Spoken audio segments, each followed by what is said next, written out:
Well, I just broke my adapter to my mini mic, so there's that. Let's talk about finding love in your 30s. As a 90s baby, it's so weird to think about how relationships are going today because I was raised on 90s R&B music that just talked about loving your partner and relationships and romance and choosing and courting a woman.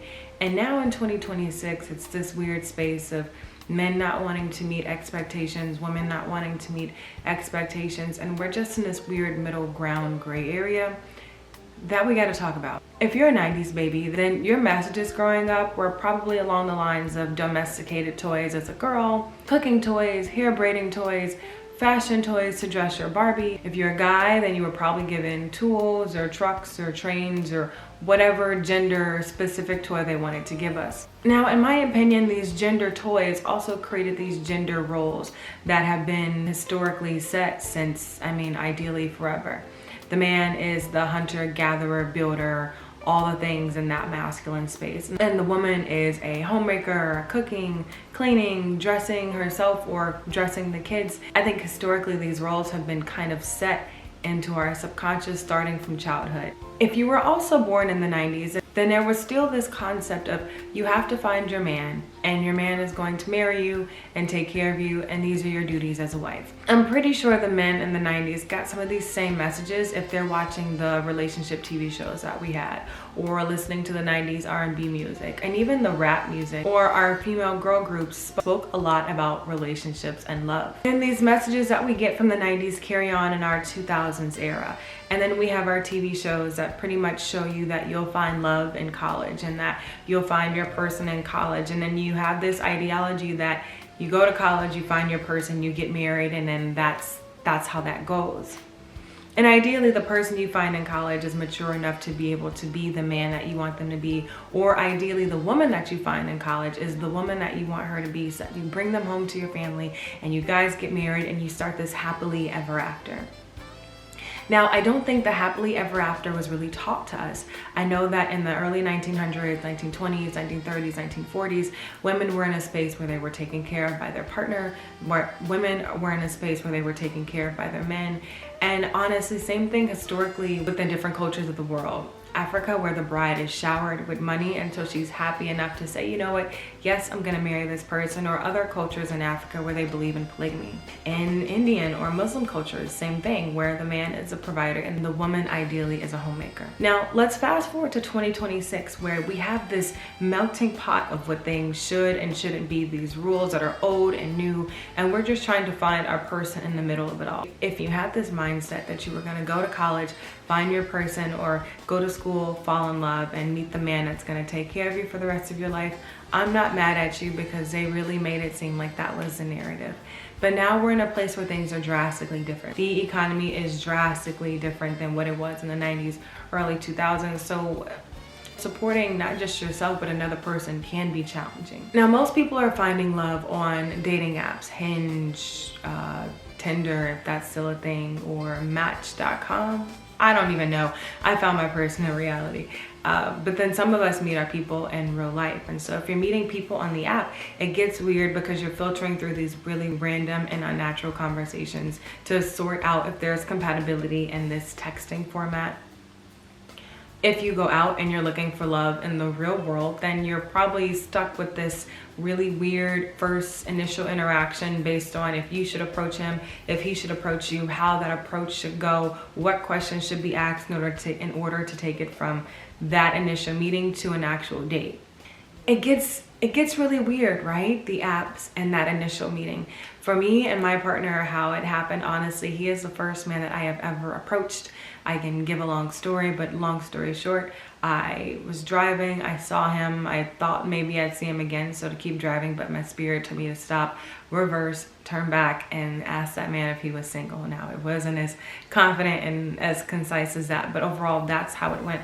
That's how I met my person, and so we were able to alleviate these weird beginning moments that happen when you're first dating. Now, I didn't exchange changed social medias with my partner when we first met, because I didn't want social media to paint a narrative that was different than what I was presenting in person. And not that my social media isn't a reflection of who I actually am, but I feel like social media does a good job at portraying you in a certain light, and I wanted my person to get to know me organically and authentically in person. Now, if you're sorting through the apps, that's a different story, because some people don't like the questionnaires, some people want the conversations via text to be so hearty and in depth, and you're met with this disconnect between sharing too much, asking too much, and not wanting to give too much, or not wanting to give too much in a virtual space.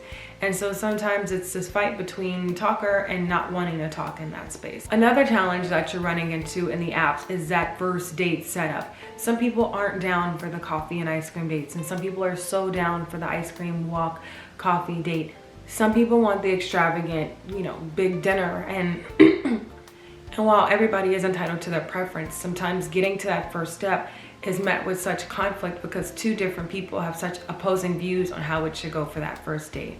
Dating in your 30s is really difficult because the messages that we got in music and our TV shows are not aligning with the messages that we're seeing in real time while we are dating. If you happen to be out in the wild and you meet somebody at a bar or you meet somebody at a social setting, now we're hoping that this person texts back. We're hoping that that person that we were initially attracted to and we had this chemistry with matches our compatibility, but that doesn't always align. Sometimes we meet somebody and they look ideally exactly how we want our person to look, but how they see the world and how they approach the world is different than how you want to approach the world or how you would like your partner to approach the world. So this beautiful or handsome person that you just met is null and void because they're not the person you can actually form a relationship with. If you're in your 20s, it's a little bit easier because the social media world has become so neutral to you guys that it's not a problem to slide in a DM or, message somebody on a certain app and form a relationship. And while we did that in our MySpace era, in our early Facebook era, millennials have this different space of being a bit more protective because we remember the stranger danger lifestyle compared to the lifestyle where everything is just out and in the open. Dating in your 30s means that you know what you're looking for. It means that you know the kind of partner you want, you know what you're going to put up with, you know what you're not going to put up with, and you have an idea of the person that you ultimately want to be in a relationship with, the kind of person ideally you want to marry. And if you don't know that in your 30s, then I invite you to start digging. Now, when you have such a sure vision of the kind of partner that you want, then it gets difficult because you're looking for this ideal vision that you've kind of created based on your past, which I want you to have your standards and I want you to have your boundaries. But what I don't want is us to say, hey, all these things happened in the past and this is the only person that I'm going to accept in my future. Again, having boundaries is ideal, but we can't take our experiences from our 20s and say this is the only thing that's going to work for me. Have a set of standards that you're wanting your partner to abide by, but be open to the kind of person that meets these standards. The person that meets these standards could come in all different shapes and forms. So be open-minded to who meets those standards and not just sticking to a specific view of the kind of person that you're wanting. Dating in our 30s could sometimes mean that we're in our chapter in our life where we're seeking foundation and we're seeking a place to plant our seeds and grow things for our future. And the person that you're dating matters hardcore. You don't want somebody that's going to make you take steps back, and having somebody that's steps ahead of you is great because you can meet them where they are. Or sometimes you want somebody that is at the same space as you so you can grow together. Overall, being in your 30s gives you a very clear and concise idea of the kind of person that you want.